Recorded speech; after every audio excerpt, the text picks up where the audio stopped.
Hello, my friends. This is Dr. Tara Boston Kimper, and you are listening to the Culture Focus Practice podcast. Thank you, as per usual, for being here with me. Today marks my favorite type of episode, which is an owner's room episode. This is where we drop all pretense of teaching and just spend a lot of time sort of exploring the landscape of leadership and shit that comes up as a visionary and owner and person who has a vested interest in the success of a group practice. No teaching, no content, no listicles, no bulleted items, nothing like that. A series of questions, 6 today, with 0 prep in advance of recording and 2 scenarios. So you can be doing everything right in your business, and still you discover that what people think about your business isn't what's actually true inside of it. Reputation is slippery, y'all. It's not easy to hold on to, and it's not quick to change. This owner's room episode is specifically about the moment that you realize there is a disconnect between what people are saying and what it's like on the inside, and ideally, how we face it without denial or defensiveness or burnout. Okay, so let's get into this. Question number 1, how does it feel when someone misreads your intentions as a leader? I love this question, first of all. Second of all, it feels a lot of different ways based on context. First, if this were to happen within my team, like somebody on my team misread my intentions as a leader, I would feel concerned, like, oh, fuck, what did I say or not say? How did I say it? How could I have said it better? Basically, I'm concerned about how the intention was misread. Like, what happened that this is how it landed for the other person? And what could I have done differently to stop that from happening, or maybe like decrease the possibility? But also, what do I need to do differently next time? So my concern is not about the person. It's more like, oh shit, like how did I send that message? And in what way was it set up to be misinterpreted? That happens. And I think that most often those are just learning moments like, oh, okay, cool. I'll make sure to do this differently next time. Totally fair. Love those moments.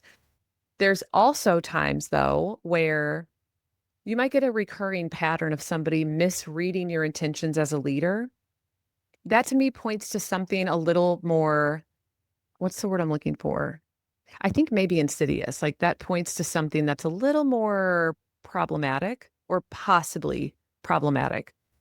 So if something that I am doing or saying is consistently misread, my intentions are consistently misread by the same person and very, very few other people, if anybody, that is more indicative of either a relational issue with this person, like something's off between us, or this person is problematic in some way. Maybe they don't want to be here. Maybe they don't have the capacity to be here. Maybe they don't like your leadership style. Maybe they're not a fit for some reason. It sort of doesn't matter.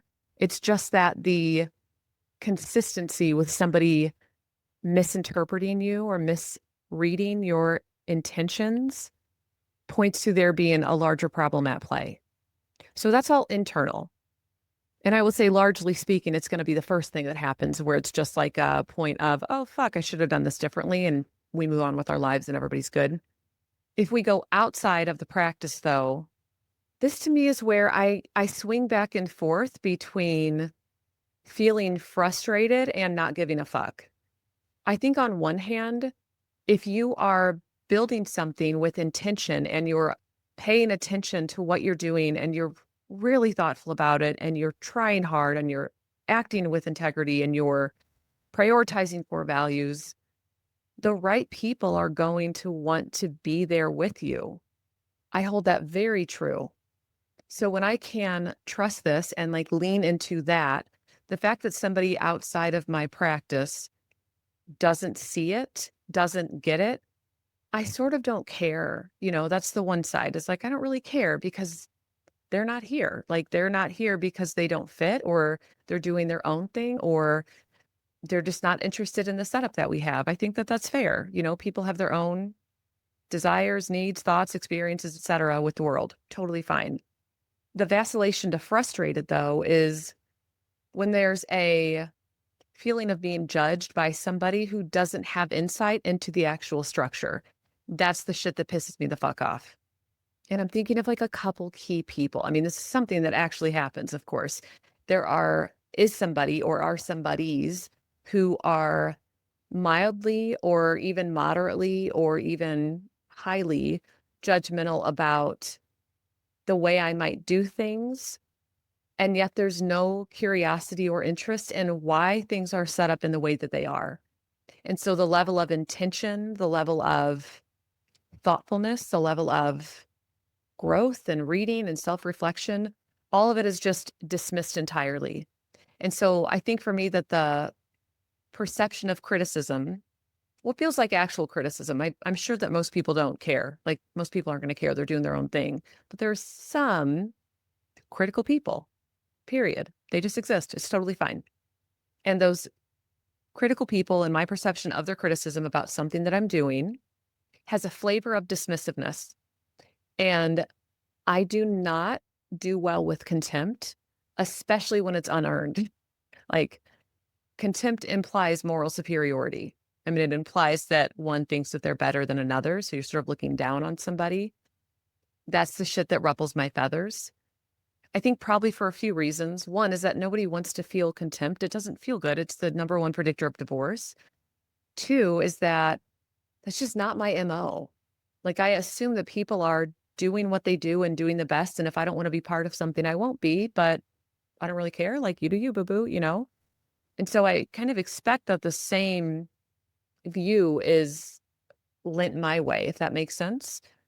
And when it's not, that's the frustration piece. So how it feels when someone misreads my intentions as a leader really depends on the context. Again, whether it's internal versus external, whether it's consistent versus a one-off, whether it's done with criticism or not.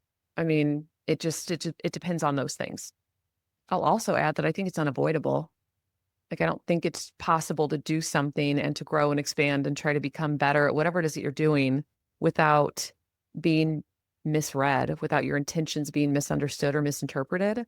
And for me, that always means, how do I hunker back into what is true? What am I building? How do I assess to make sure that it's accurate? How do I be really clear about my values? How do I assess that I'm acting out my values and living them out?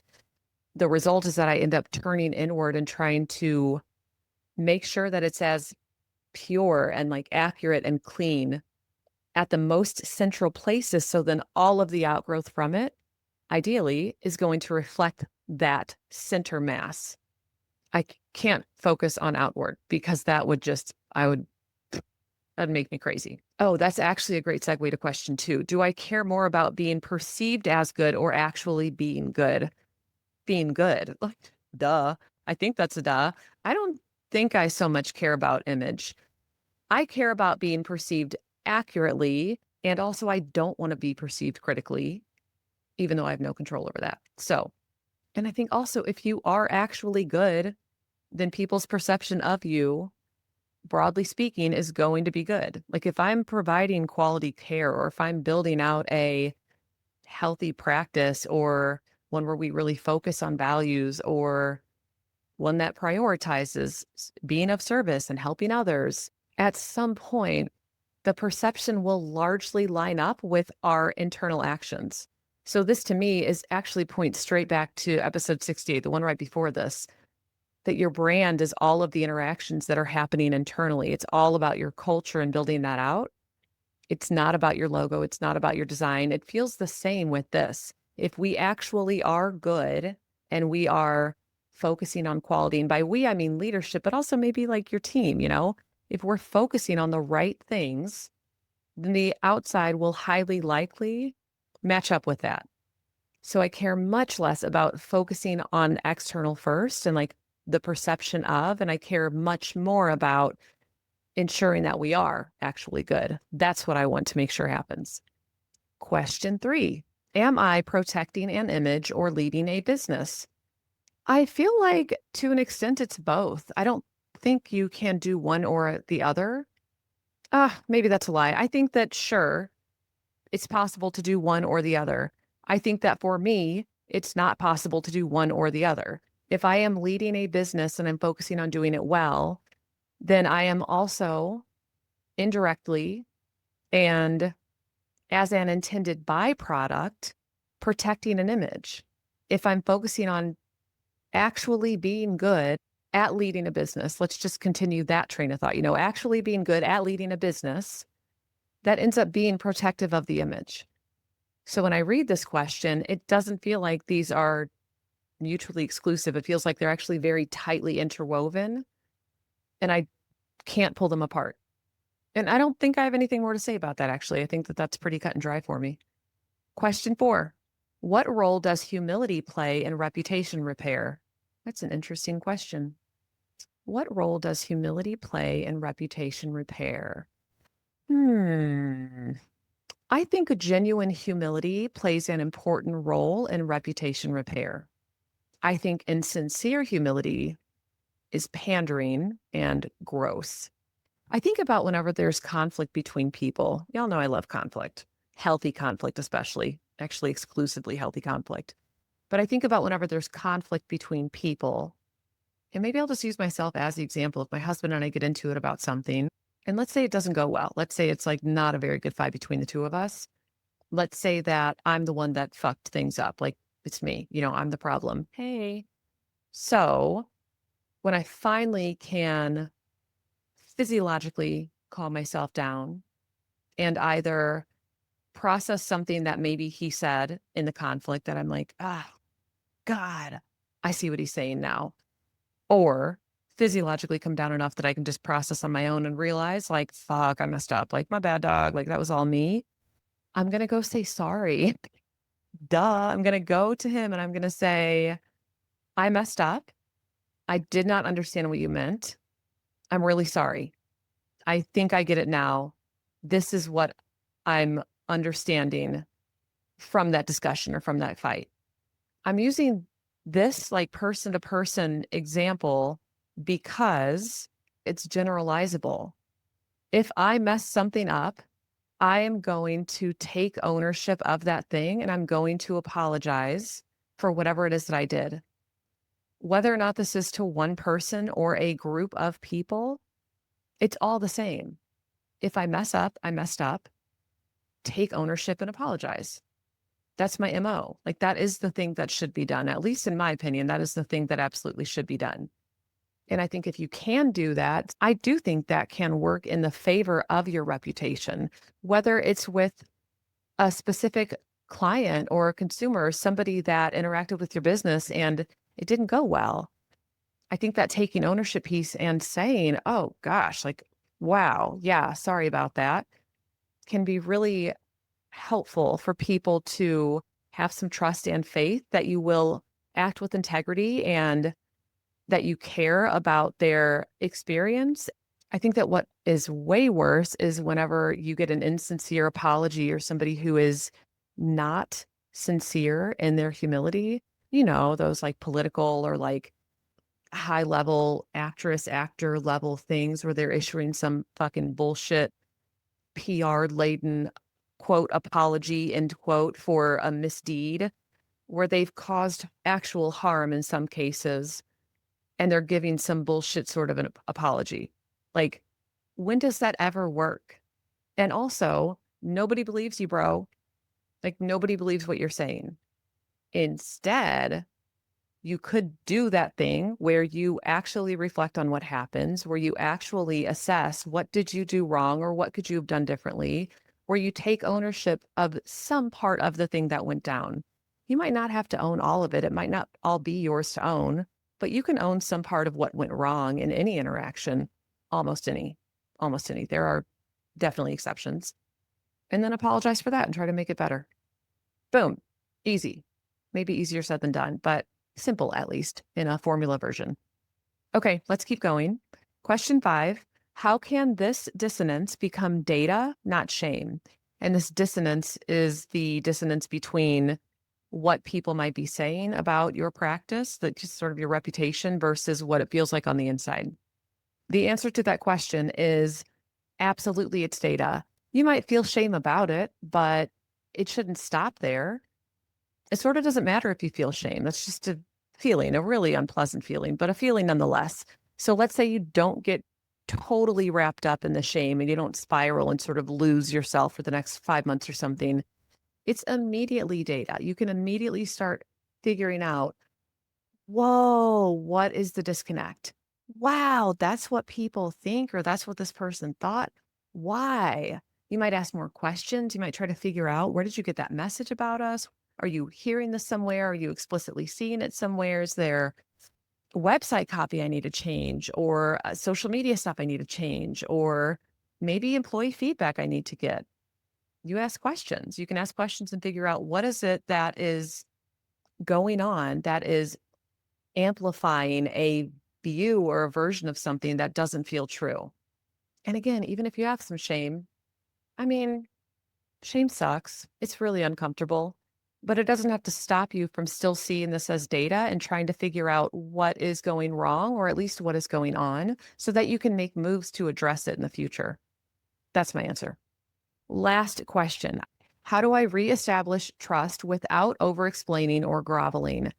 I like this question because my tendency is to be overly communicative.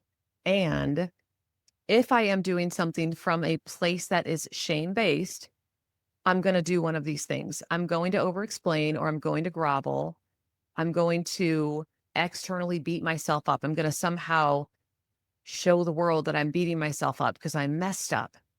I remember one time, this is years and years ago, there was an issue with an employee. And long story short, this person was hurt by something that I did abruptly. It was not a great move on my part, which is the thing I can't own. And the move needing to be made still is true. And then I got real caught up in her response to it.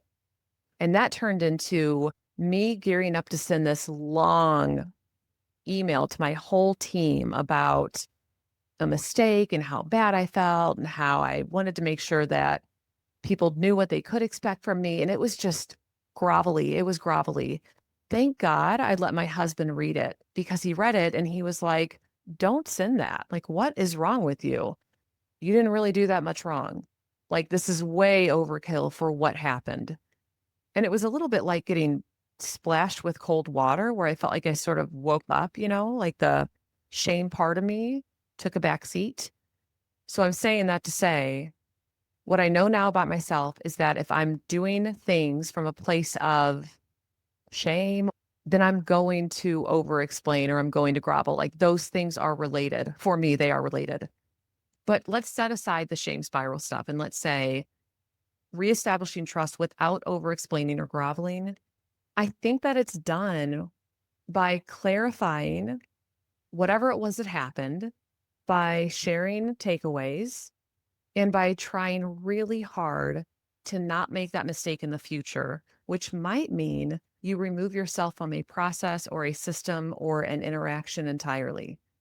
And it might sound silly to say remove yourself to reestablish trust, but I mean that sincerely. That one of the ways that I've reestablished trust with my team from all the whiplash back when I was starting and doing this and this and this and this is removing myself from direct interactions with them, is by not sharing all of my ideas with my full team and instead just taking it to leadership. Now it has a place to live. Is by removing myself from having to respond to a bunch of emails, because I'm not going to. They're going to take me fucking forever. I'm not going to get back to you for 4 weeks and then the moment has passed. All of these things that people need around me, what I've had to do is put roles in place to make sure that it gets done and remove myself, and then let trust rebuild as consistency takes place. I think that trust and consistency are really hand in hand. And I'm saying this because even if you do make a mistake, and let's say you take ownership, you apologize, you reflect, you figure out what the hell you could have done differently and what you want to do differently next time, and then you appropriately share that with your team, where you're not groveling and you're not overly explaining and, self-flagellating or something like that. The reality is that depending on either the person's temperament, but also the number of times things have happened, trust will take repetition to rebuild. It's going to take time to repair and rebuild. And so I think that reestablishing trust is something that you do with consistency across time. And that may mean that you have to remove yourself from some of the roles or some of the requirements that you have for yourself within the role that you're in order for somebody else to step in and do it better. And in doing so, you are helping to establish trust in the long run. and thus increase safety and cohesion at your group over time. One more thought here. The over-explaining and the groveling piece in particular, if you are somebody who is, how do I say this nicely? Just likely to over-explain or grovel if you find yourself getting caught up in shame spirals pretty quickly. I think it can work best if you have a person who is maybe a trusted colleague that can check you.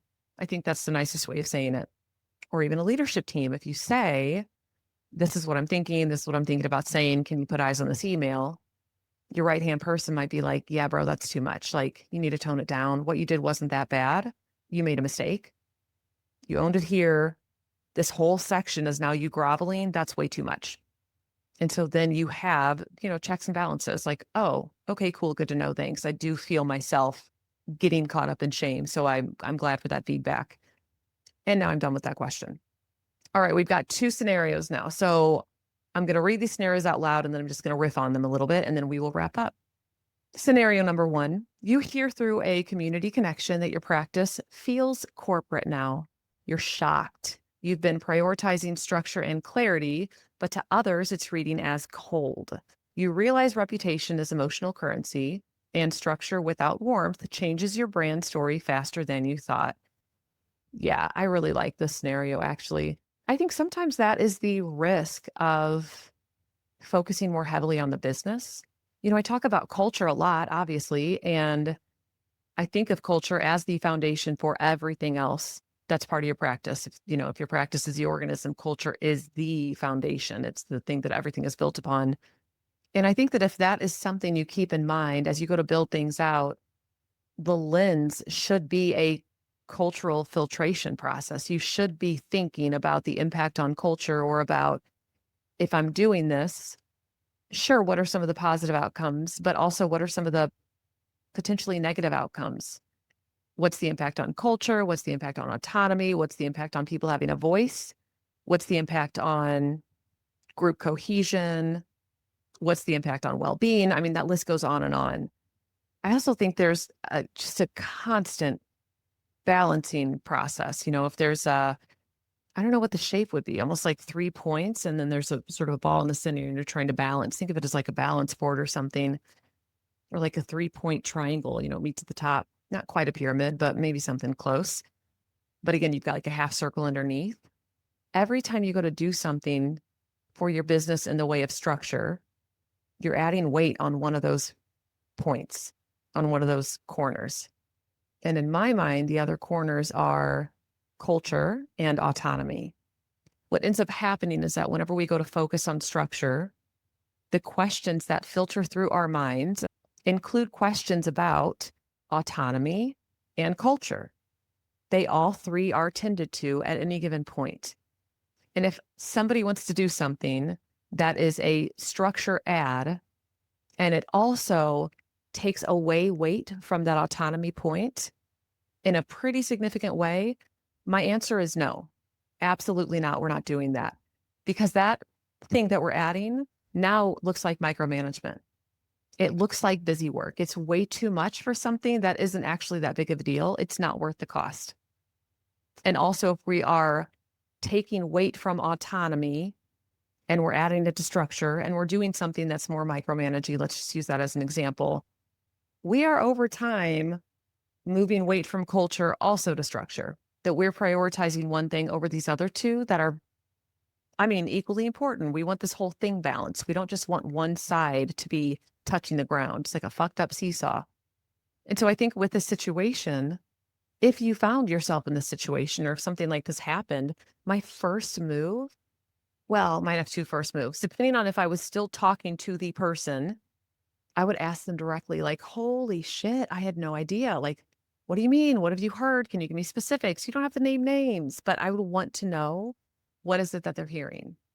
Then I would go back to my team and I would say, this is the feedback I got. I had no idea. I really want to hear from you. And if it was something that clients were saying, I would probably reach out to some clients directly, and I might ask. I didn't realize that we had changed things in such a way that we might feel more corporate than we did, or we might feel more this than we did. We would love your feedback. And then you probably would just go from there. I think the first starting point, I guess starting point implies first, right? Is more information. I'd want more feedback from the people around me, including that person that talked to me and maybe clients and especially my team, on the extent to which this felt true and also what would help counter it. Or are there like really certain things that feel especially corporate? And then how do we move from that? It's so hard sometimes to do these scenarios because there's so many like if then possibilities. Like if you're moving from a practice that primarily employs 1099s to W-2s, you might have few months or like a season, or you might have a moment where this is how it feels for people, that you're moving from a very independent organization to a cohesive organization, a uniform, cohesive group. That's not going to work for everybody. And so your reputation might take a hit. And the reality is that it doesn't have to stay that way. It might still be a really warm place to be. Cool. Then it's just going to be a hiccup in the reputation road. But if you haven't made like a recent shift like that and you're really just hammering home policies and structure and clarity, that feedback is a great place to start. Okay. Let's do scenario 2. All right. You find out a past employee is describing your leadership as checked out. It stings, especially because you've been working so hard behind the scenes. But maybe that's the problem. Visibility. People cannot see what they don't experience, and reputation gaps often grow in the shadows. What I will say right now is that I continue to work myself away from the day-to-day operations. I'm really actually out of day-to-day operations, but also away from the group. Like I continue to do more visionary things, do higher level things, like spend my time and energy a little bit more removed from my group. I love my group. I adore my people, and I highly trust my leadership team to do it well, to run it well. And I think about this often. I think about what does it feel like for people on the team who don't have much engagement with me at this point? What is their perception of me? As I continue moving in this direction, how will their view of me or of the group alter or shift or change? And maybe in a positive way, but maybe also in a negative way. In this case, especially hearing someone, past employee describing you as checked out, and maybe the problem is visibility, it makes me wonder if there's just little tweaks that could be made. So if you're never reaching out to your team, that's a problem. If you're never tuning in with them, if you're never sending emails, if it's very, very rare for you to be engaged with them at all, I do think that is way more problematic than trying to stay connected in key ways while you are removing yourself from your group further and further. And it might just be something like you're keeping everybody updated, even through like a shared doc of all the things that you've got going on in the background for the group, or the things that are being worked on that you're actively tending to. It could be that you send a monthly check-in email. In this case, again, in this scenario, it might be where, I don't mean to always say this, but it might mean that you start with your group. You might ask them like, hey, what's your perception of my level of checked outness, on a 1 to 10 scale, 10 being like, my ass is out the door. I don't, in another country, 1 being I'm right next to you. You feel me every step of the way. Where would you rate me? And then maybe a follow-up question is, ideally, where would I be rated? Like in your ideal world, where would you want to rate me at? And then you might ask a follow-up question that's something along the lines of, what does that look like in practice? So if you're saying that I'm at a 9 and you would love me at a 7, what does a 7 look like? How would you know that I was at a 7? What behaviors would you see that would put me at a 7?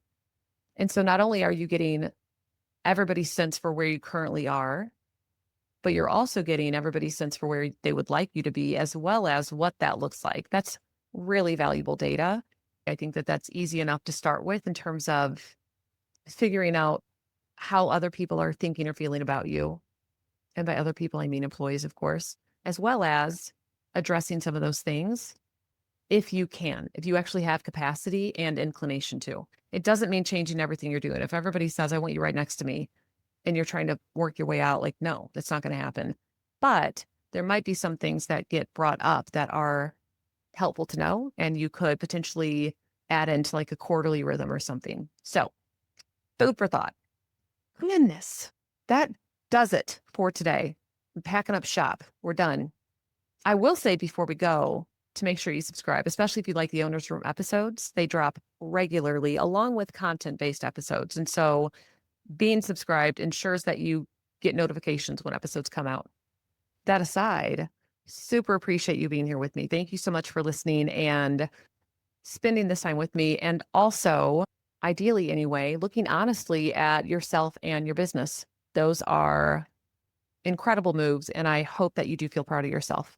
All right. I'll see you on the next one. Thanks.